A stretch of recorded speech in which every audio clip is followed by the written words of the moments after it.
The executioner pulled the switch. Electricity surged through the chair, and witnesses waited for a teenager to die before their eyes. But the prisoner screamed, strained against the straps, and remained alive, forcing stunned officials to stop an execution already declared underway. He survived that day, yet survival would not guarantee freedom, mercy, or even protection from the same machine returning later. Executions are designed to appear final, turning complicated human lives into a single controlled moment with no possibility of reversal. History, however, contains rare cases where ropes failed, bodies revived, machinery jammed, and condemned prisoners returned from apparent death. Some survivors were pardoned, some became legends, and one was forced to face the executioner again after courts rejected his appeal. These stories are not supernatural proof, because each involved human decisions, imperfect technology, uncertain medicine, or laws struggling with impossible outcomes. They reveal what happens when governments announce absolute certainty, only for a living person to expose how fragile that certainty truly was. 4 cases, separated by centuries and technology, show how survival could transform a private death sentence into a public crisis. The first story begins in Oxfordshire in 1650, where 22-year-old Anne Greene worked as a servant in a wealthy household. Her position offered little security, and her employer's teenage grandson began a relationship with her that carried consequences mainly for Anne. She became pregnant without fully understanding her condition, then delivered a premature stillborn child after weeks of exhausting physical labor. Anne concealed the tiny body, but another servant discovered it, and her powerful employer insisted that authorities prosecute her for murder. English law treated concealed illegitimate births with deep suspicion, often forcing frightened women to prove their babies had never lived. At Anne's trial, a midwife reportedly testified that the child was too premature to survive, yet the court still convicted her. She spent weeks in Oxford jail awaiting death, surrounded by religious warnings, public judgment, and the certainty of a coming rope. On December 14th, Anne was taken into Oxford Castle Yard, where a crowd gathered to watch punishment become public entertainment. The noose tightened, the support disappeared, and Anne hung for roughly half an hour while witnesses assumed the sentence was complete. Contemporary accounts say friends pulled downward on her body, while a soldier struck her, intending to shorten what they considered suffering. Nothing seemed to matter because Anne remained motionless, was pronounced dead, and was sealed inside a coffin for anatomical dissection. Her apparent corpse was delivered to Oxford physicians William Petty and Thomas Willis, who expected a lecture, not an emergency. When the coffin opened, someone noticed a faint breath and an obscure rattle, the smallest possible evidence that Anne still lived. The physicians immediately abandoned dissection and began revival attempts using massage, warmth, stimulants, bleeding, poultices, and other 17th century medical treatments. Some methods sound alarming today, yet the essential strategy was recognizable: restore warmth, encourage breathing, and keep circulation moving. A woman climbed into bed beside Anne to share body heat, while the physicians continued working through hours of uncertainty. After approximately 14 hours, Anne spoke again, turning a planned anatomy lesson into one of Oxford's earliest famous resuscitation cases. She remembered little between prison and awakening, despite later stories claiming she described shining fields, rivers, and a peaceful afterlife. One contemporary account rejected those dramatic visions, suggesting that even in 1650, storytellers were already improving reality for larger audiences. Anne recovered steadily, ate solid food within days, and eventually regained her health after authorities had legally declared her dead. Many observers interpreted her survival as divine judgment, especially because doubts had surrounded whether any murder had occurred at all. Officials granted a reprieve and later a pardon, deciding that returning Anne to the gallows would be both unpopular and disturbing. She returned to the countryside carrying her coffin, an unforgettable souvenir from the morning when it nearly became her permanent home. Anne later married and had children, creating a future that the court, the rope, and the physicians never expected her to possess. Her survival depended on unusual anatomy, imperfect hanging, immediate medical attention, and perhaps simple luck arriving at exactly the necessary moment. But the next woman survived without physicians nearby, awakening during her own funeral journey, while relatives carried her toward burial. Margaret Dickson was a young Scottish fishwife whose ordinary life collapsed after her husband disappeared, and poverty forced her to seek work. She found employment at an inn near the Scottish borders, far from the security and social protection a married woman normally received. While working there, Margaret became pregnant, reportedly by the innkeeper's son, and concealed the pregnancy because public shame could destroy her. She later delivered prematurely, and a dead newborn was discovered near the River Tweed, bringing suspicion directly toward the frightened mother. Margaret insisted she had not murdered her child, and no clear evidence of violence was reportedly found on the infant's body. However, medical testimony about the baby's lungs persuaded jurors that the child had breathed, making concealment appear like deliberate killing. In 1724, the court convicted Margaret and sentenced her to hang in Edinburgh's Grassmarket, then a familiar stage for public punishment. She entered the execution area before spectators who expected confession, repentance, and death, because executions also functioned as carefully managed moral theater. The hangman placed the rope, the platform emptied beneath her, and Margaret's body remained suspended until officials believed life had ended.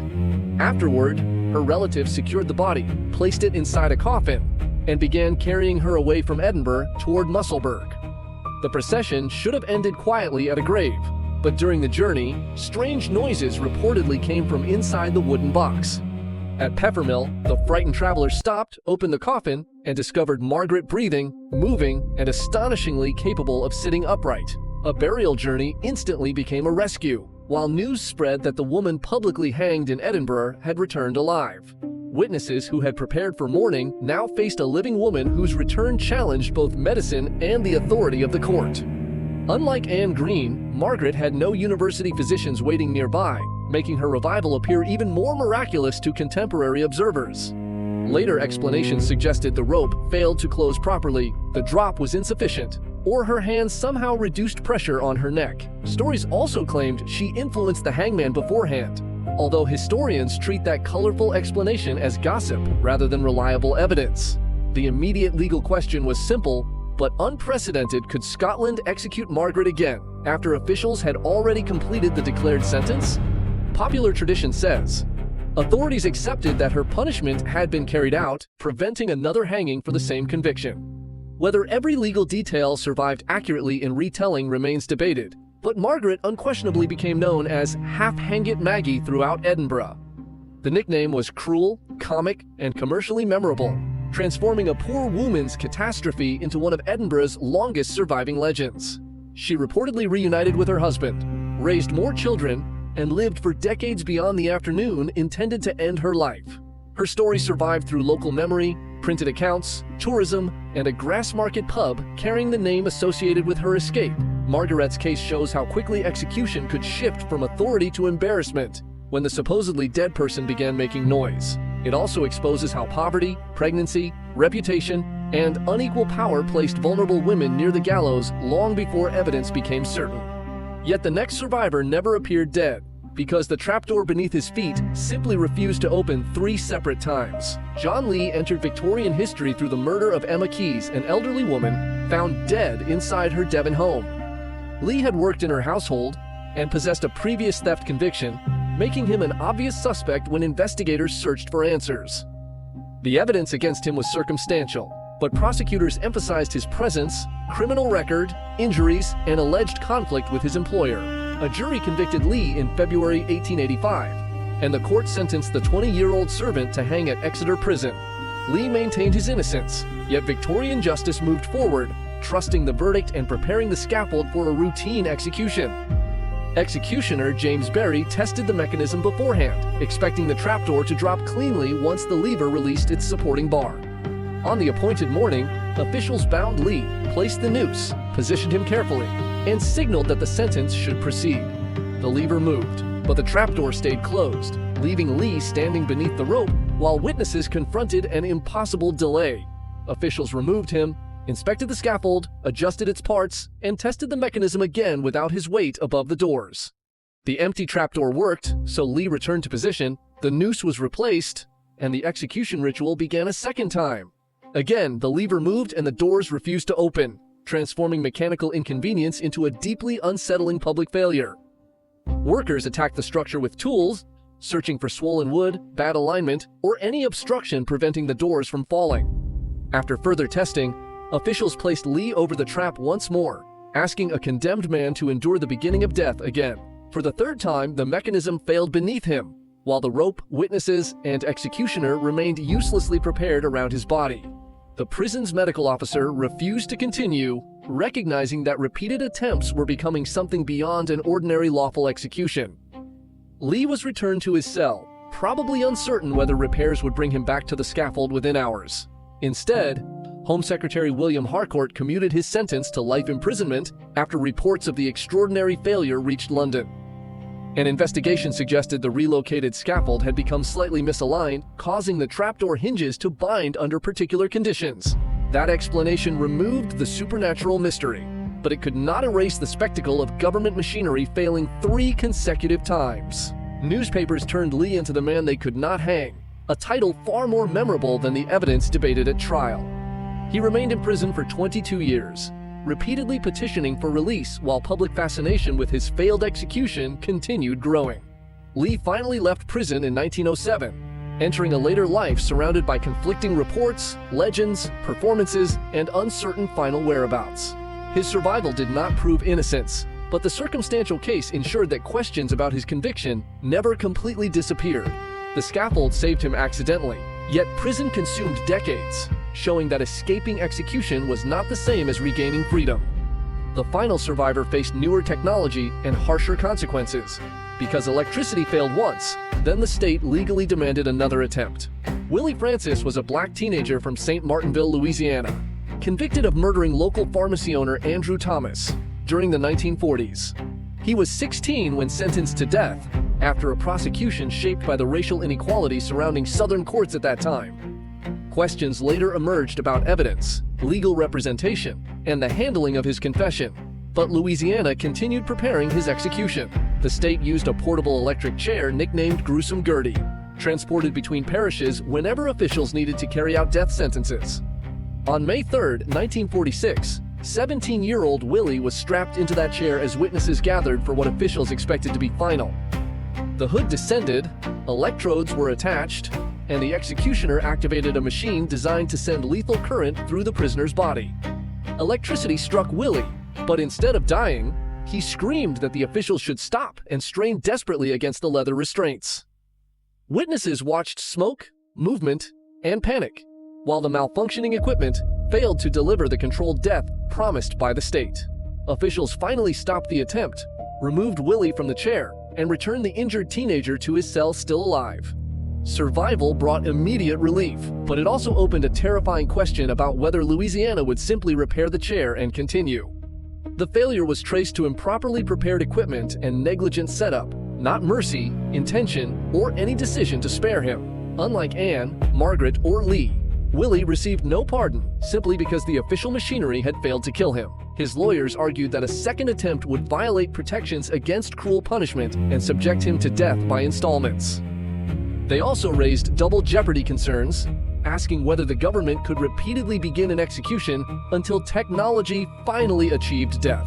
The case reached the United States Supreme Court as Francis versus Res Weber, forcing justices to define where punishment legally began.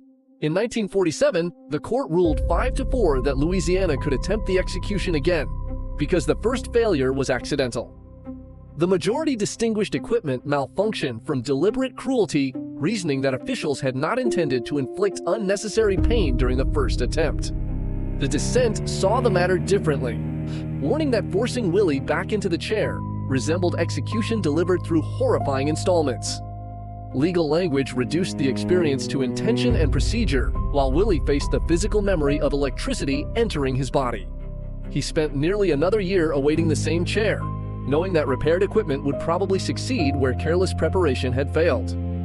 On May 9, 1947, Willie Francis was strapped into Gruesome Gertie again, 1 year after the failed execution process.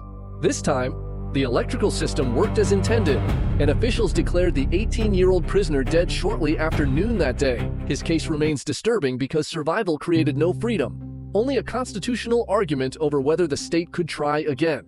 It also demonstrates how race, age, weak representation, and public power shaped whose suffering courts considered legally acceptable at the time. Willie's first survival appeared miraculous, but the second execution revealed the brutal difference between escaping a machine and escaping authority.